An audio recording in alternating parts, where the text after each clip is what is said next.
Welcome to the Maritime Matters podcast. Did you know that 98% of Australia's trade passes through the maritime domain? 91% of its fuel is imported, and Australia's exclusive economic zone is larger than its mainland.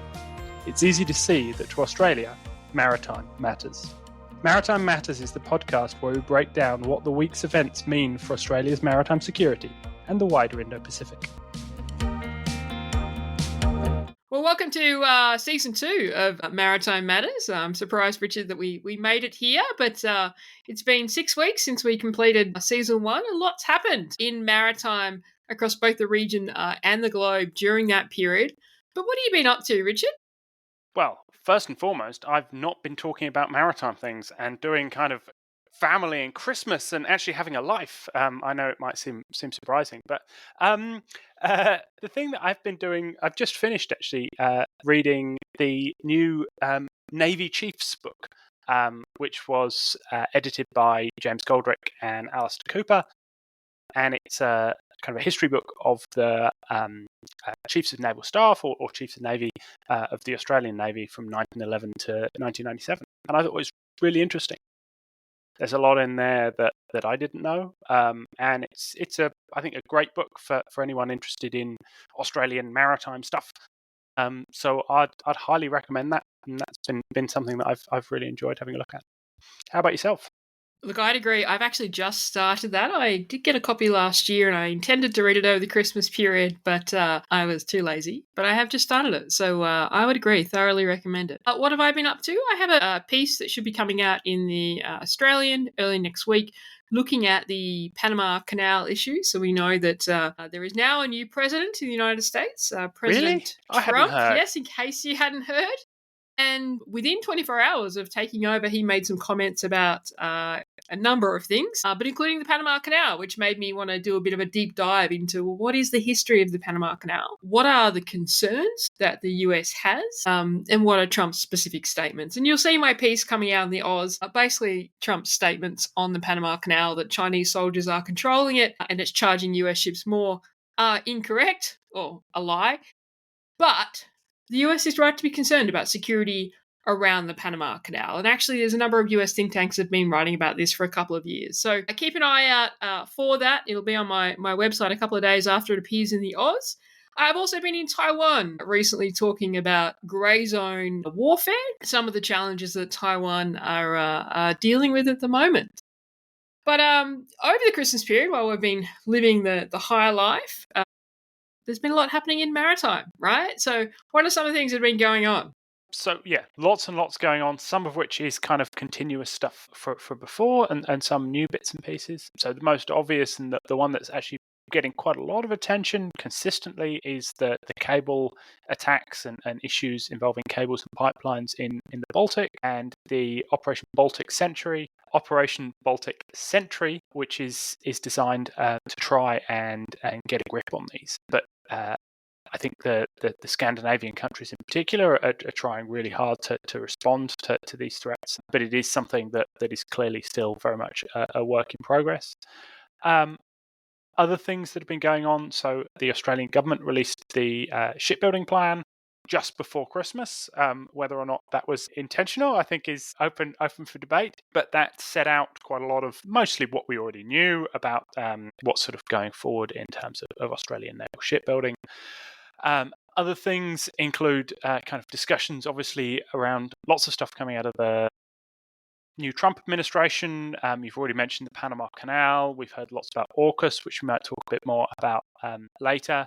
And some, what I thought were some really quite interesting comments coming out of the US Navy on what they've described as what they call LUSV, Large Uncrewed Surface Vessel or Vehicle. And basically, it's clear that at least some within the US Navy are beginning to change some of their views on the viability of these large uncrewed platforms. And that has knock-on implications on Australia because our LOSV, Large Optionally Crewed Surface Vessel, is largely based on US plans. So that was quite interesting. Anything else that's caught your eye over the period? Well, the only other thing that I would flag is that the Houthis have claimed to have stopped attacking shipping. So around the 20th of January, about the time that the ceasefire came into place in Gaza, the Houthis made a statement that they would cease attacking ships unless they were Israeli ships, but reserve the right to also attack UK and US ships. They haven't attacked any ships during that period, but actually they had been in a bit of a hiatus in the lead up to that ceasefire, so there really hadn't been many attacks in the month kind of leading up to that. But what's also happened is they have finally released the ship and the crew, the Galaxy Leader. So the Galaxy Leader was seized by the Houthis on the 19th of November in 2023, so they've spent over 14 months in captivity. That was really the first major action of the Houthis in the Red Sea as part of what they called their blockade on Israel. Now, the Galaxy Leader was not an Israeli ship, and in fact, of the 25 crew, 17 of those were from the Philippines. The rest were from Ukraine, Bulgaria, India, etc. But they have been detained for 14 months. So it was great to see them released. And so I guess the Red Sea really is a watch and see what happens. I don't think that the Houthis are done with interfering with maritime shipping. To be honest, it's gotten them too much standing in the region and too much global attention for that to cease, I would suspect. But just going on to what we're going to talk about today. So you mentioned AUKUS before. It's kind of worth delving into where we are, I think, with AUKUS as we enter 2025. Was it fourth year? Well, 3.5 years. How is that true? How can it have been 3.5 years? I know. What has happened? A lot has happened. But I think in the lead up to President Trump's inauguration in the United States, there was certainly a lot of writing in Australia about what his views on AUKUS may well be. We saw another piece by retired Rear Admiral Peter Briggs in the Aspie Strategist, again saying that it was all doom and gloom. Pillar 1 of AUKUS is collapsing because of the US's inability to build Virginia-class submarines, which I don't agree with. But I guess the good thing is we have seen some positive statements since Trump's inauguration, both from the new US Secretary of State, Marco Rubio, who in his confirmation hearing made some pretty positive comments about AUKUS as a construct. So he talked about the fact that it's something that you're going to find very strong support for in the Trump administration. So that's some pretty good signaling. And he even called it really almost a blueprint for how to engage in the region. Now, he talked about the fact that this is more of a high-end defense engagement. He's not suggesting that they engage on building nuclear-powered submarines with lots of countries, but he's saying it's a good way in terms of that joint collaborative effort. So that's some positive signals. We've also seen in the last couple of days a phone call between Australia's Defence Minister and Deputy Prime Minister and Pete Hegseth, who is the new US Secretary for Defense in the US, and he's made some, I guess, positive comments in that readout about the relationship between the two countries and AUKUS. So even though we haven't had a statement from President Trump, we certainly have had a lot of good indications from his new administration that AUKUS is very much supported, which was kind of what I was anticipating. What's your take on where we are with AUKUS? Yeah, I must say, and this goes sort of way back, I expected there to be more opposition from the kind of America First wing of the wider Trump movement. I would not be surprised if we did see a little bit more of that into the future. It does seem so far that all of the messaging has been very positive. Everyone does I think, have to wait until we hear from the great man himself. As and when a tweet comes out saying something entirely different, I suspect everyone else will fall into line. That does tend to be the way that I think you can only take sort of comments by even senior people within the administration with a limited degree of confidence, because it is very much a kind of a one-man show as far as we can tell. But so far, at least, so good. We'll have to just wait and see beyond that. But yeah, I think positive news so far. What else has been going on in the region? There's some interesting stuff in the South China Sea between China and the Philippines. So certainly the extremely aggressive manoeuvres that we were seeing last year, both predominantly around Second Thomas Shoal, but also around Subi Reef and a few other places. That's kind of died down. I mean, there has been a deployment of China's monster ship, their Coast Guard ship. I think it's about 12,000 tons, maybe 14,000 tons. It's bigger than a Hunter-class frigate, which Wow. is bigger than any other frigate in the world. So it's pretty significant. Not really a Coast Guard ship. But look, I think the kind of the biggest thing in the last couple of days, it's come out, look, since April last year, there's been a US Typhoon missile system. So that's kind of it's a launcher system. We've talked about it before. It can launch SM-6 and Tomahawk missiles. The Philippines doesn't have a capability like that. So the deployment of this capability to the Philippines by the US certainly did change some of the dynamics in the region. And since that deployment happened in April last year under the guise of an exercise, we've seen fairly consistent criticism from China of that deployment, saying that it shouldn't be there, it's changing the status quo, etc., etc. In the last couple of days, we saw some interesting comments from the president of the Philippines, President Marcos, in response to another criticism by Chinese government spokesperson of the deployment of the Typhoon. And he made an interesting quote, which I think I'm going to read it out. He says, "Let's make a deal with China. Stop claiming our territory, stop harassing our fishermen, and let them have a living. Stop ramming our boats, stop water cannoning our people, stop firing lasers at us, and stop your aggressive and coercive behaviour, and we'll return the Typhoon missile systems." So that was pretty blunt. Pretty blunt. None of that is probably going to stop anytime soon. And certainly I don't think the Typhoon missile system will be going back to the US anytime soon.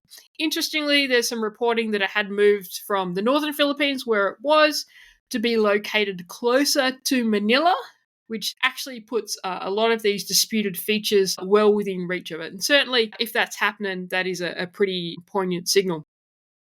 I guess the other thing that's happening with respect to the Philippines and the South China Sea is there's been some more discussion about the Philippines taking China to international court or arbitral tribunal again. We've had the Attorney General the Justice Secretary of the Philippines come out and say they are discussing this. They're working out what is the most appropriate international avenue.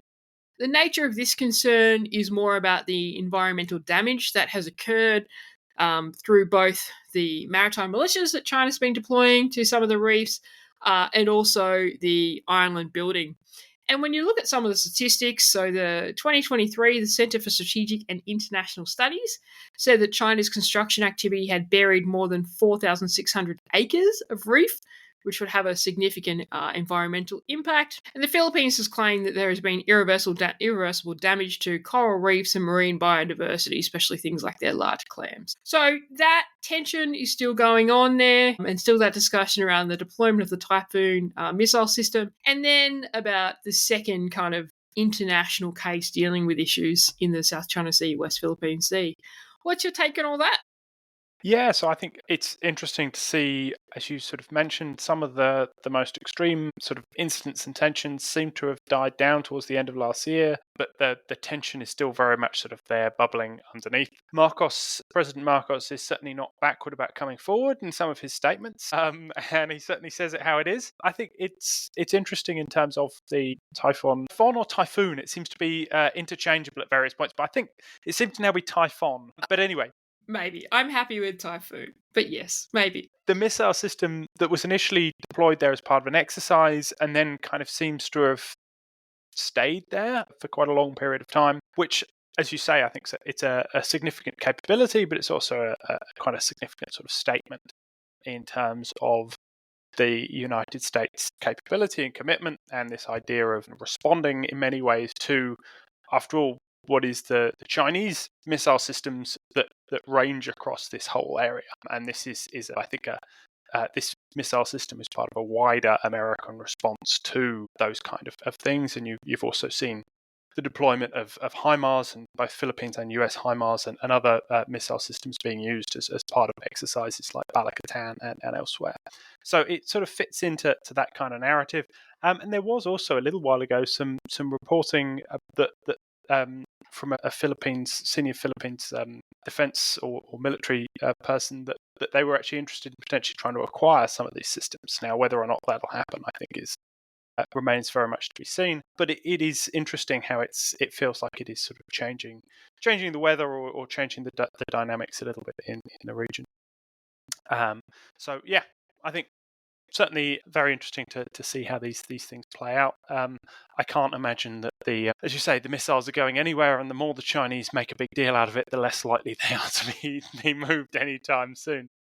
Elsewhere in the region, there's quite a lot of other things happening. One of the most significant or biggest ones is the current major French exercise in the Indo-Pacific. So this is their kind of carrier strike group led by their nuclear-powered carrier, the Charles de Gaulle, which is in the Indo-Pacific as part of a broader deployment known as Clemenceau 25, with a destroyer, 2 frigates, and an SSN, as well as sort of replenishment vessels. So they've been in India, and they're moving now, and they're currently in the Philippines, and they're conducting a significant exercise in the kind of maritime Southeast Asia, which is called La Pérouse 25, which is currently going on, and it's divided up, and it's taking place in the Malacca Strait, the Sunda Strait, and the Lombok Strait. And it's involving quite a lot of the regional nations, including Australia, but it's sort of primarily focused seemingly around Indonesia, Malaysia, and Singapore. It's really quite an interesting exercise. We can't sort of pull out too much about exactly what the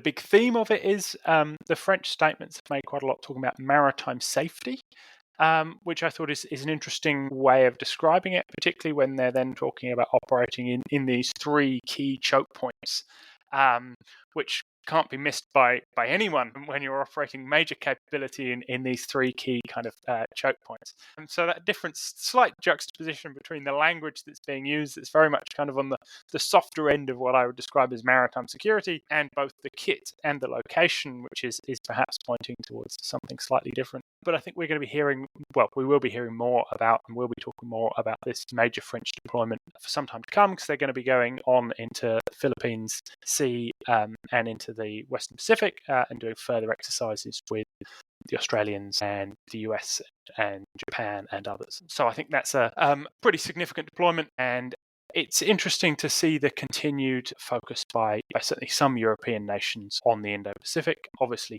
France has very strong ties into the Indo-Pacific, but this fits into a broader pattern, and we'll see, I think, a British carrier back out here next year. So, thoughts on the major French deployments? It's interesting. I gave an interview this week actually about carrier diplomacy in the Indo-Pacific, which does seem to be a key theme. So we did see the Italian next year, and it is a theme. And I was asked, why do I think it's a trend? And clearly it's about demonstrating the ability to project force in the Indo-Pacific, which is an important message from European countries. It is an impressive deployment. It's a 150-day deployment. I think the tanker associated with that, which name escapes me right now, but there's a 30,000-ton tanker that's with that carrier strike group. I actually think that's just pulled into Darwin. She's the Jacques Chevalier. Well done. Well done. Good pronunciation. I don't know about that one. It is worth noting this is actually the 5th iteration of La Pérouse as an exercise, but this is the first one that has engaged Southeast Asian countries and been so spread geographically. The nature of the involvement of the Southeast Asian countries is a bit unclear. It looks like they might be doing bilateral exercises with the French in their own territorial seas, but it's being linked into the wider exercise through using a common operating platform called AUKUS, which the EU's been pushing across the region for quite a while. But even though it mentions 12 ships and quite a major exercise, that's not 12 ships all in the same area exercising together. That said, it is important that Southeast Asian countries are involved in it. And just onto your point about the odd bit about a carrier exercise emphasizing maritime safety, I get the perspective that that's probably what encouraged some of the Southeast Asian nations like Malaysia to participate, because when you're talking about it being a maritime safety activity, that's not as provocative as it being a, maritime warfare activity for that matter. So important to note, HMAS Hobart is participating. This is kind of, I think, the first real element of their regional presence deployment, which looks like a 6-week deployment, I think I saw, to the region, commenced in January, back in February. But look, I think it's good to see the French out here. It's always great to see a carrier in the region. I lament the loss of an Australian carrier in the region, but we need to move on from that. That actually stopped before I was born. But anyway, I was going to say, someone that's still really needs to holding your scars. write that article about Australian carrier. But no, I think it's an interesting exercise. I think it's good to see the carrier deployment out here. Moving on from La Pérouse. Moving on, do you want to talk briefly about the Sri Lankan?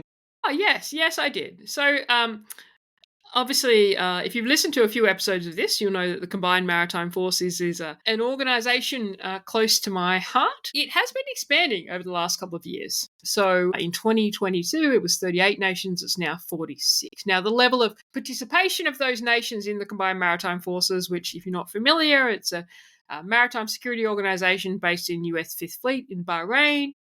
It looks after really the Persian Gulf, the Gulf of Oman, the kind of Western Indian Ocean from the Seychelles and above, the Red Sea. Sri Lanka joined in 2023. Sri Lanka's just taken command of one of the task forces, so Task Force 154, which is responsible really for maritime security related capacity building in the region. The reason I think this is interesting is about 18 months ago, we saw the Philippines take command of a task force for the first time. They took command of the Counter-Piracy Task Force, 151. Now we're seeing Sri Lanka take command of a task force. I think what we're seeing is countries from either Southeast Asia and the Indian Ocean want to continue to grow their maritime security experience in a coalition or in a combined fashion, working out how they can work with partners in those areas beyond just their regional partners. So I think that's an interesting trend and an interesting trend to watch. And I think there's a great paper in that somewhere of somebody talking about how you can actually leverage that for an organisation in the region. Now, I'm not suggesting a combined maritime forces in the region. That has actually been suggested. There was a War on the Rocks paper 2 years ago. But I just think that's an interesting trend of regional countries wanting to get more experience in that combined and coalition type of organisation. But moving on, because we are running out of time, as we always do if you watch this, we do need to talk a lot about capability, because there's been a lot of things in the capability space. Absolutely. Do you want to talk about the Naval Shipbuilding Sustainment Plan that was released by the Australian government on the 20th of December? It was a Christmas present to many. 90 pages of it. It was a thrilling read. I sat down and read it straight away as it was hot off the PDF press. You're a geek. I was on a Fijian beach and I was not reading the Naval Shipbuilding and Sustainment Plan, I'll tell you that. Okay, well, I am a geek, but I did read it. I thought it was interesting. There's not a huge amount there that was entirely new. I said I put out some tweets about it. There was some quite interesting stuff in some of the numbers. It looks like there's going to be a significant investment in the outturn years, so beyond the immediate estimates, underwater uncrewed. So that fits in with a lot of what we've seen and kind of heard about in terms of Ghost Shark and a range of other capabilities. But you're sort of seeing the numbers being put behind that. There was also some other interesting bits and pieces. Discussion of air warfare destroyer to follow on from the Hobart. So replacing the Hobarts or building on from the Hobarts to follow on from the construction of Hunter, and talking about working with partners on that. What's that mean? We can perhaps read too much into it, but I think there's, again, some interesting little bits and pieces that you can pull out. The big kind of unknown within all of this, I think, is around workforce. Who's actually going to build these things? The numbers involved in terms of workforce is large across both Western Australia and South Australia.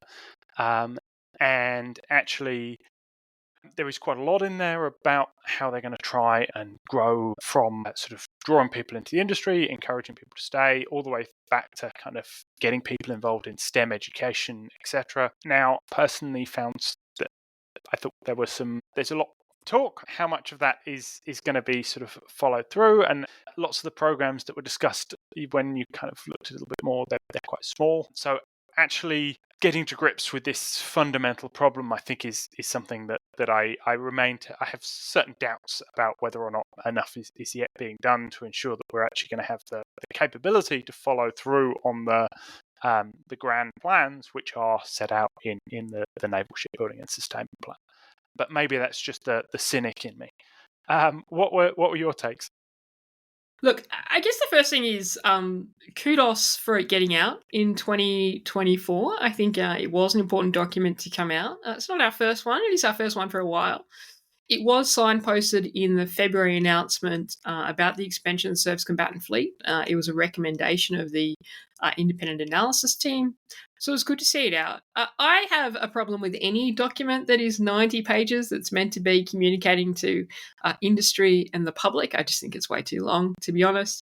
Some interesting numbers there around workforce. It said it would create 20,000 jobs, which just shows, I think, the magnitude of what a national shipbuilding enterprise really does look like for Australia.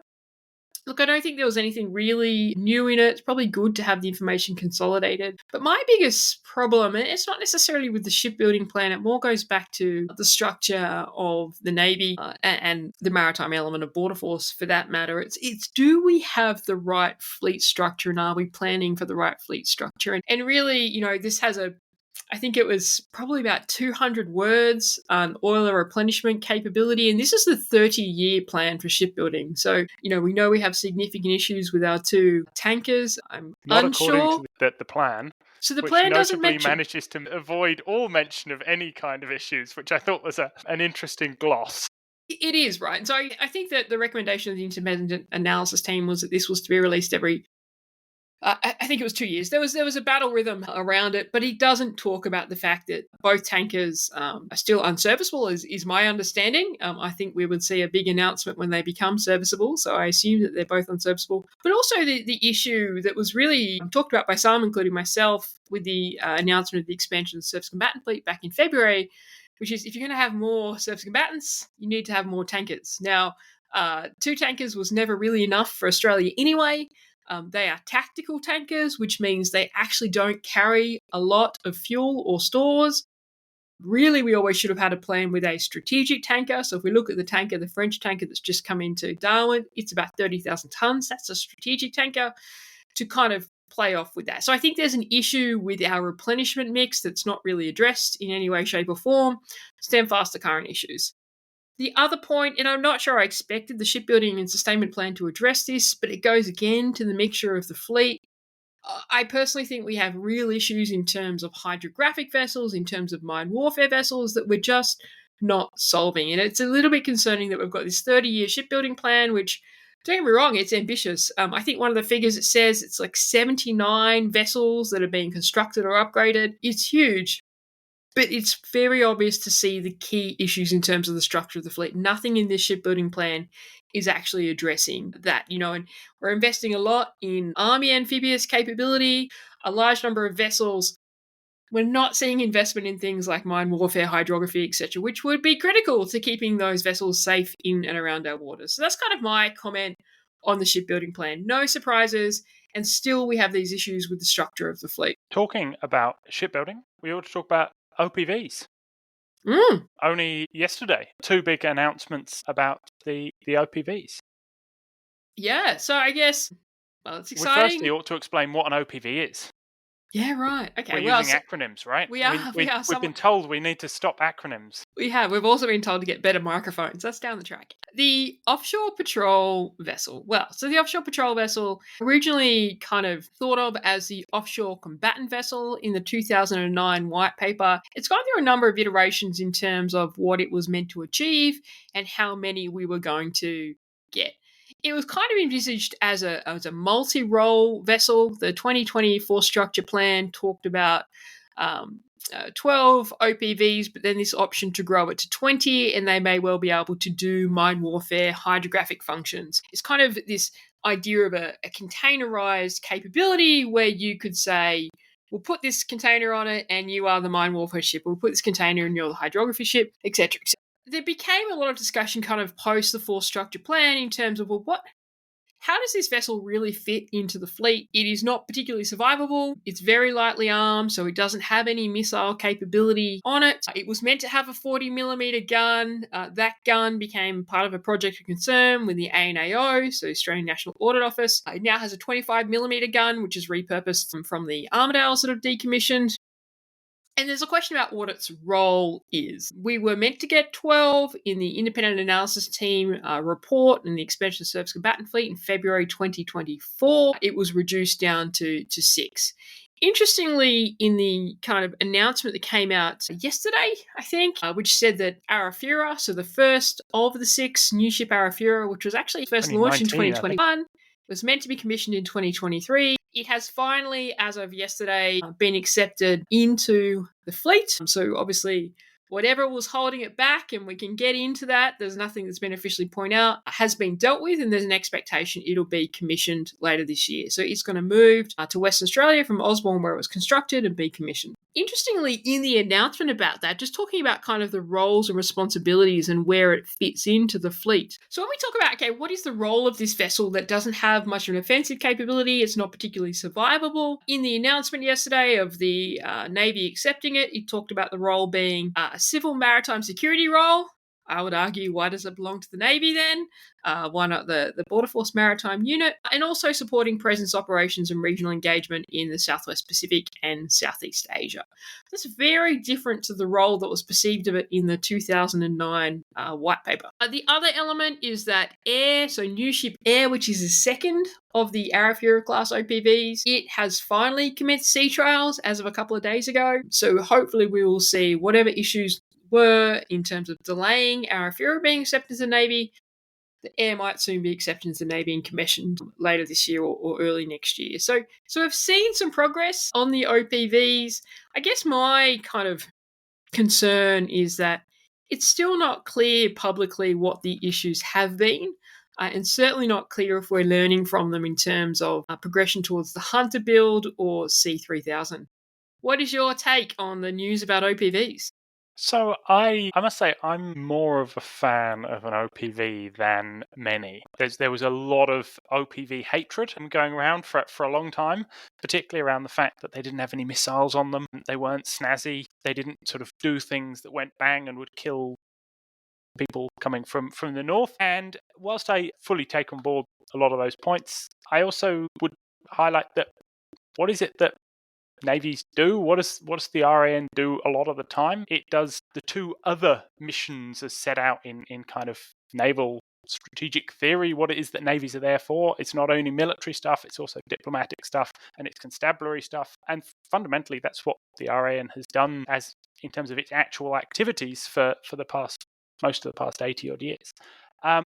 In filling that role and in ensuring, for example, that there can be consistent presence in the Western Pacific, and that doesn't need to be done by a frigate or a destroyer, I think they serve a pretty sort of good purpose. I think you've only got to look at what the Royal Navy OPVs that have been in the region, and I think have done and are generally, I think, reasonably sort of seen as having done a pretty decent job in that kind of way. So I think there's a place for them. Now, whether or not you needed 20 of them, potentially, I think is a very different question.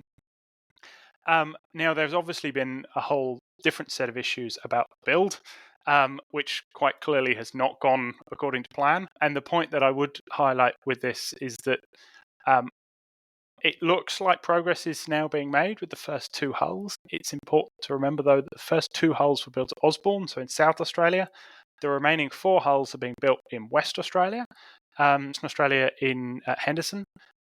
So it's often said that building the same design or design of vessel in a different yard is basically almost as risky as building a new vessel first up.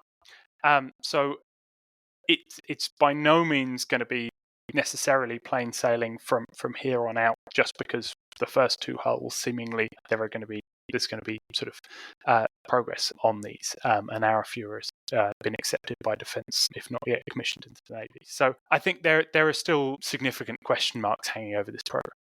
Look, and worth acknowledging as well that it looks like Lursen, who is the designer and was the builder, is pulling out of the project. And NVL Group, that's been looking after it, is being bought by CivMec. Now, that's not all done and dusted. It was announced to the ASX, the Australian Securities Exchange, in about October last year. It needs government approvals, but that's also some more risk to that. But on your point about the OPVs, look, I don't hate them. I guess, and a lot of people that do, I think we become too obsessed in this discussion in Australia around capabilities about missiles. And it drives me absolutely crazy because a Navy needs a mix of capabilities. This is why I keep talking at the moment about hydrographic capabilities and about my warfare capabilities. And this is why I've defended having an anti-submarine warfare frigate, not just because I spent 3 years serving on one. We need a mix of capabilities, right? And those that advocate just for missile numbers kind of miss that point. My problem with the OPV, though, is if we had a Coast Guard and this was their larger hull vessel for a Coast Guard, then I would agree. In a Navy, what are its functions? Yes, absolutely, regional presence and civil maritime security, clearly. But we have done that historically with patrol boats, which are about 500 tons and a crew of between 20 and 25, and a lot cheaper than an Arafura OPV. An Arafura OPV is about 1,650 tons, a crew of about 40, and it is a lot more expensive than the Evolved Cape class that are coming off the Austal line. So, yes, absolutely, will we find a role for it? Sure. Will it do that well? Probably. But was it a necessary acquisition when the defense budget is tight? I'd have to argue it probably wasn't. But that's our first disagreement of 2025, so I like that. Yeah, well, I also, having spoken to a fair few people who've been on relatively long deployments on patrol boats, have sort of worn the scars of it. I think that there is reason why OPVs have developed in the way they have, and it's a very similar capability to the French one, for example, which operates in this region, and the British one. So I don't know. I would say that I think that there is a place for these, and I would not be surprised if in a few years' time the RAN considers these to be very useful assets. But we will wait and see. It'll take years for us to resolve our argument, so I'm sure we can relive it at some point. We might have a Coast Guard by then, so who knows? Yes, of course, absolutely. Who knows? Okay, we better move on because we are going way over time. 3000, so C3000, which is the future frigate for Australia, not Hunter, the other one, which we saw the down select last year to the TKMS bid, which it looks like 2 TKMS designs. One is the Egyptian design of the MECO 200, and the other one it looks like an Australianised design that has a sub-combat system, and of course the upgraded Megami from Japan. It's been in the news this week. There was a piece out by Andrew Green, the ABC defence correspondent, who's clearly been talking to the Japanese Navy. And look, I think this was the world's worst kept secret, but the head of the Japanese Navy has basically come out and said that if Australia selected the Japanese design, and we're expecting the down select to one design in 2025. Obviously, Australia has an election, so we'll see. Hopefully, that doesn't interfere. Then Australia's first 3 upgraded Megamis, because as part of the future frigate program, 3 will be built overseas, 8 in Australia, in Western Australia. The first 3 would be prioritised above the current Japanese Navy's order. I think this was pretty well known in defence circles, but clearly a selling pitch because we know that time frame is a major concern. What's your comments, takes on C3000 and the latest in the news? I say I'm finding C3000 challenging in many ways. So you've said that there's these 3 options which were listed in this article, and the ABC apparently has confirmed this with Defence. What's interesting, of course, is that now it's assumed that the Japanese option is the upgraded Megami, when from the original statement and the Surface Fleet Review, which is where the options were first laid out, it was actually the unupgraded Megami. And that's quite a big difference. They're very different vessels. In fact, in terms of from the Japanese perspective, I think they don't even use that terminology because they're actually different. They're seen as different, effectively different classes of vessel. And it also flies in the face, that sort of shift flies in the face of so much of the logic, which is around we want something which is in the water, which is tried and tested. There's not going to be any risks or issues. And this then comes on to the point around the Japanese signalling that they would be willing to give the first hull off the line to the Australians. We all know that the first hull off the line is the one that has all of the issues, all the teething trouble, everything else. The whole point of going with a foreign build, established design in the water is that you wouldn't have any of those issues. And so all you're doing here is actually ramping back up all the risks that you said you'd taken out in the first place. So I find elements of the logic really quite difficult to see. But maybe that's me being kind of difficult here. I think it's really interesting the degree to which the Japanese government is getting on board with this. The Defence has really kind of locked down, Australian Department of Defence has locked down the companies in terms of what they're allowed to say, what they're allowed to talk about, who they're allowed to talk to. But obviously they can't do that for the Japanese government, and the Japanese government has very much gone onto the front foot and sees this as a sort of a strategic partnership above and beyond this being a defence contract. And I think that's interesting, similar in some ways to what happened in 2016 with the submarines. Whether or not the outcome will be any different this time, I don't know. But it certainly is interesting to see how this is playing out. And I'm not necessarily convinced that everything is going quite as smoothly as, or perhaps there's potential for there to be issues coming down the line. Look, I think there will be issues. I mean, there's always issues. I was just trying to check, and I actually couldn't find it. I wasn't sure whether we were being offered, and I've heard a lot of people say this in the last week, but it was just not clear to me whether we're being offered the first upgraded Megami off the production line, or we're just being offered 3 of their planes. I'm not sure when the first, and you're right, we're calling it the upgraded Megami. It's actually also titled 30 FFM or something like that. I'm not sure when the first one of those is actually due in the water for Japan. 2027, I think. So I think it's not their first one. And I don't think that they would offer us their first one. I'm just being, this is just opinion. I have not researched this whatsoever, because we know that the first of class always has so many issues. Now, not normally as many issues as new ship Arafura, but lots of issues. So I think it would be a reputational issue for them to offer us the first of class. But I'm not across that. It's not. I don't think it's clear in the reporting. I think what is clear is they're saying they would amend their schedule of delivery to the Japanese Navy to meet our scheduled delivery, which is the first one in 2029, 2030. So we're expecting a decision, I guess, either way on whether it is the TKMS option or whether it is the Japanese option in 2025. We don't really have a view on what the Australian opposition thinks of C3000. They really haven't said a lot about it. I don't think the Australian election will impact that decision timeline, just because when you look at the size of the Australian Surface Combatant Fleet, it is so critical that we do deliver this on time. But we'll see. Anyway, lots to do in terms of, and lots to talk about in terms of Australian naval capability recently. I think it's probably all we have time for, having gone well over time. Thanks, Richard. Great to chat.